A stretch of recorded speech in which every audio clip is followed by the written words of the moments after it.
Welcome to LC Screen Talk.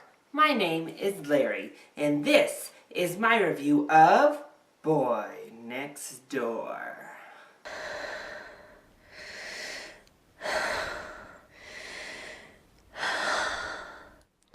I was so ready to enter the theater and have a sexy, fun, thrill-filled ride with Jennifer Lopez in this film.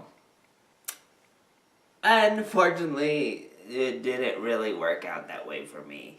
So, looks like I'll be waiting for The Loft or 50 Shades of Grey to fill that itch.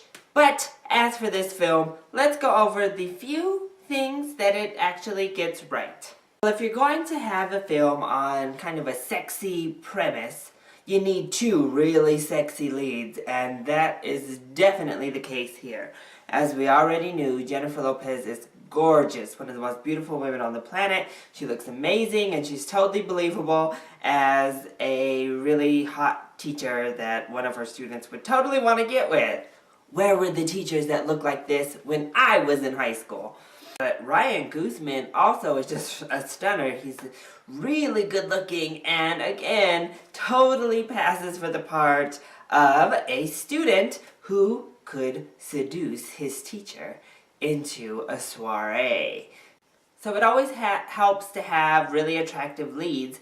They were just so attractive that it leaned on almost being a fault because it was so distracting how good looking these two people were. In addition, I thought Ryan Guzman really played his part well. I hadn't really seen him act in anything. I know he used to be a model, but wow, he did a very convincing job. I also really enjoyed Kristen Chenoweth. I didn't even know she was in this film until I sat down. She hammed it up a little bit, but that's the kind of spirit I kind of wanted from this movie. It's a little bit over the top, a little bit dramatic, and just fun, and she really brought that. Jennifer Lopez was the last serviceable actor in the film. She did okay. She's definitely done better, and I don't think that this is as much in her wheelhouse as the romantic comedy setting, but she was alright. And the film pretty much cashes in on its premise and main selling point.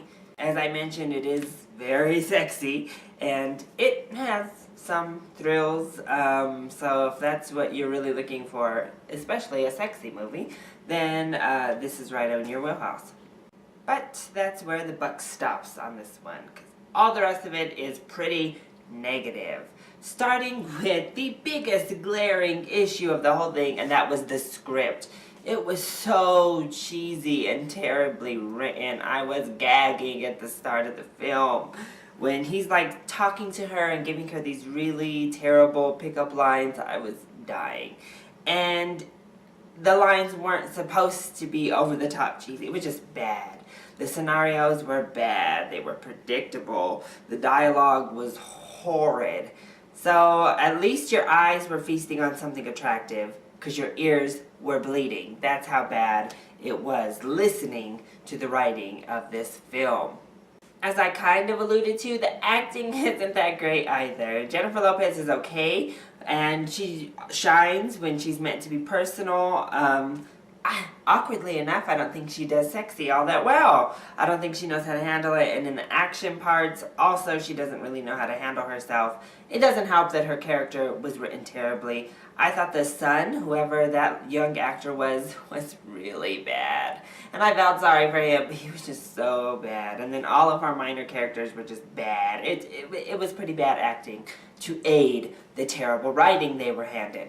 So bad acting coupled with bad writing to make steamy sex scenes, to me, equals Cinemax late night softcore porn, because that's literally what I felt like I was watching it several times throughout the film, just sitting here watching a softcore porn that you could watch on HBO or something, and it was bad. You shouldn't feel like that's what you're watching in the theater. If it's going to be sexy and edgy, it still needs to feel sophisticated. It still needs to feel like something worth seeing in the theater.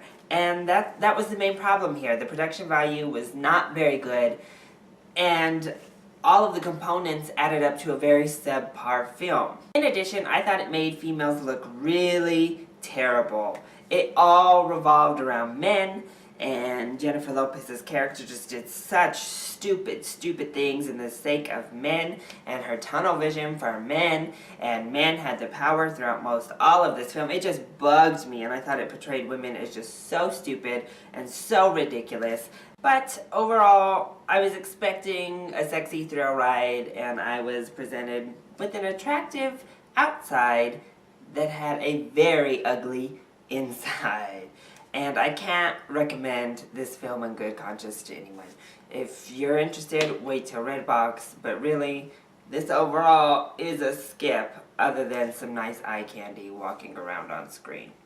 So, that has been my review of The Boy Next Door. I hope you enjoyed it. If you did, click like down below and subscribe to the channel so you are always up to date on our latest videos.